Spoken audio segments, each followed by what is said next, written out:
Salut les cinéphages, c'est Merege, et aujourd'hui, on vient parler de Balance ton porc, de Movie. Balance ton porc, le film, ça s'appelle She Said. Évidemment, c'est sur les coulisses de l'affaire Harvey Weinstein, avec à la réalisation l'allemande Maria Schrader, au scénario Rebecca Lenkiewicz, et dans les rôles principaux, Carey Mulligan et Zoé Kazan. Alors avec ce film, on est en plein dans la grande tradition des thrillers journalistiques. Vous savez, ce genre de film où tout un tas de personnes, journalistes, sont assis dans une pièce. Voilà, ils regardent sur leur téléphone, leur ordinateur, ils passent des coups de fil. Il faut aller trouver la preuve, il faut convaincre les témoins de témoigner à visage découvert, il faut rassembler les preuves, etc., etc. Donc, on va suivre l'histoire de deux journalistes. Donc, c'est une histoire vraie, elles ont écrit un bouquin, etc. On va essayer de retranscrire ça le plus fidèlement possible. Et puis, peut-être, essayer de nous accrocher, nous mettre un petit peu de suspense.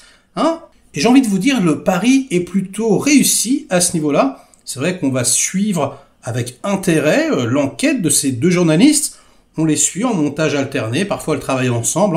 On voit que c'est un travail de longue haleine. Et ce qui est le plus difficile pour elles, finalement, ça va être de convaincre les victimes de témoigner. Voilà, souvent, elles ont en plus signé un contrat de confidentialité, elles peuvent pas du tout en parler, même si elles ont envie de le faire.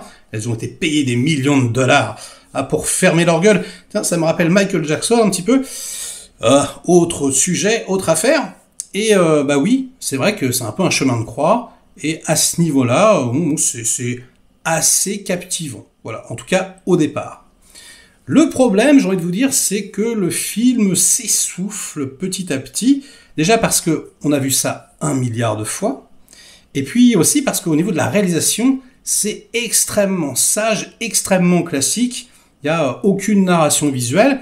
Et même si on a une très belle image, une très belle photographie signée Natasha Breyer, qui a quand même travaillé sur Neon Demon, qui est pour moi un des films les plus beaux au monde. Je rappelle que je suis ultra fan de Winning Refn, encore une fois. Et donc oui, je veux dire, c'est quand même, il y a des choses qui sont très très belles à l'image, mais au niveau de la mise en scène, c'est très mécanique, c'est très scolaire, on va dire. Et puis alors, le problème aussi, c'est que le film, je trouve, encore une fois, est... Alors maintenant, je mets un petit tampon, est woke, parce que, encore une fois, ces femmes n'ont aucun défaut, elles sont parfaites. On va insister également beaucoup sur des problématiques féminines qui sont intéressantes, mais qui n'ont rien à foutre dans le film, comme par exemple, le baby blues, le cancer du sein, etc. On appuie vraiment dessus, Et puis les hommes sont montrés d'une façon particulière, très très gentils, très très dociles. Me frappez pas, c'est comme ça que le film vend la chose, et franchement c'est assez marrant. C'est pas forcément un défaut, c'est juste une constatation. Hollywood, en ce moment, ils aiment bien. Voilà, donc c'est... estampillé woke, donc ça m'a pas foncièrement dérangé, juste ça m'a plutôt amusé, mais je vous le dis. Voilà, si comme moi vous êtes sensible un petit peu à cette idéologie, et là, vous serez content. Il y en a dedans. Ça fait plaisir. Alors, en dehors de ça, il y a quand même un gros problème, un autre problème, et je pense que le plus gros problème du film, c'est quelque part quelque chose d'assez malaisant. On va dire une sorte de flou artistique entre la fiction et la réalité. On ne sait pas trop, comme si, c'est pas que le film veut se dédouaner, mais veut peut-être justement, accéder à coups de marteau sur la tête du spectateur que tout ce qu'il dit est vrai, et pour cela il a besoin de preuves, un peu comme les journalistes du film, et du coup on va te mettre, bing, Ashley Judd, en gros, parce que on sait que ça a été une des victimes qui a pris la parole, et dans le film, elle joue son propre rôle, et on la voit. Alors au départ, ça pose pas de problème parce qu'on la voit, sur son ordinateur. Et elle parle, elles font une conversation Zoom.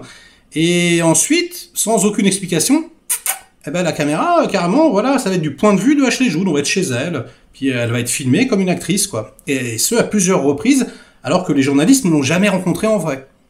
Du coup, ça c'est très très bizarre. Et à contrario, Harvey Weinstein, on ne va jamais le voir. Alors il y a une scène où on le voit, mais on le voit de dos. On entend sa voix. Alors il y a une scène dans des couloirs d'hôtel, comme ça on entend un enregistrement. Mais je sais plus dans quelle critique j'ai entendu ça, mais je crois que, j'étais assez d'accord avec eux. Je crois que c'est les cahiers du cinéma. On ne personnifie pas le mal. C'est-à-dire que, voilà, on parle du mal, mais on n'a pas, quelque part, les couilles de le montrer, de le confronter, ce qui fait que, c'est vachement moins intéressant, quoi. T'as véritablement envie, selon moi, en tant que spectateur, de regarder le mal dans les yeux, justement. De voir le type parler, répondre, mentir, se défendre, etc. Je trouve que ça manque énormément. Là, quelque part, on a un point de vue. Et quelque part, avec les arguments style Ashley Judd, on vous dit cet unique point de vue, c'est la vérité. Ben non, la vérité, c'est tout un tas de points de vue, en fait. Et encore, on n'y arrivera jamais, mais je veux dire, il faut un contrepoint, quelque chose. Là, on est vraiment, pling, dans une seule ligne. Et je trouve que c'est problématique. Je trouve que, ouais, c'est vrai que c'est symptomatique du Hollywood d'aujourd'hui, quoi. On est dans quelque chose qui, quelque part, se déballonne, quoi. Et pour un film aussi important, entre guillemets, avec un sujet aussi sulfureux, on aurait aimé qu'ils prennent un peu plus de risques, quoi. Merde. Bon. Il y a quand même, je vous dis, une sorte de suspense, qui s'engage. C'est pas désagréable à suivre. Il y a de très belles images, comme je vous l'ai dit. La musique aussi est mortelle, elle est signée Nicolas Britell, le mec qui a fait la musique de Andor, par exemple. C'est vraiment très très beau, ça souligne vraiment l'émotion au marteau, encore une fois. Mais ouais, c'est plutôt très très bien fait. Donc au final, si vous allez voir le film en ne connaissant rien de l'affaire, vous pouvez y trouver votre compte. Voilà, vous allez voir des actrices qui jouent très bien, et il va y avoir une explication de texte, parce que c'est vraiment ça, très scolaire, qui va vous contenter, j'ai envie de vous dire. En revanche, si vous êtes, comme moi, vous cherchez plus un morceau de péloche, quoi, quelque chose, quoi, du cinéma, quoi, nom de Dieu, quoi, avec en plus, quelque chose à dire, réellement, là, vous risquez d'être déçu, parce que ça tombe un petit peu à plat, je trouve, ça souffle un petit peu le chaud et le froid, donc ce n'est pas raté, mais c'est pas non plus grandiose, J'avais lu également une critique qui me revient, là, et ça disait, à côté, Spotlight, c'est Zodiac. Les salauds. C'est vrai que c'est un petit peu vrai quand même. Donc bon, je vous conseille quand même d'aller voir le film. Franchement, si vous aimez ce genre, vous pouvez prendre un peu de plaisir. Et pour les autres, attendez plutôt que ça passe en VOD, ou voilà, sur Canal+. Et sur ces bonnes paroles, eh bien, ce sera la fin de cette vidéo. Donc likez-la si elle vous a plu, si elle vous a diverti un minimum. Délikez-la sinon. Inondez-moi de commentaires comme d'habitude pour faire marcher le petit robot YouTube. Et nous, on se retrouve très vite pour de prochaines aventures.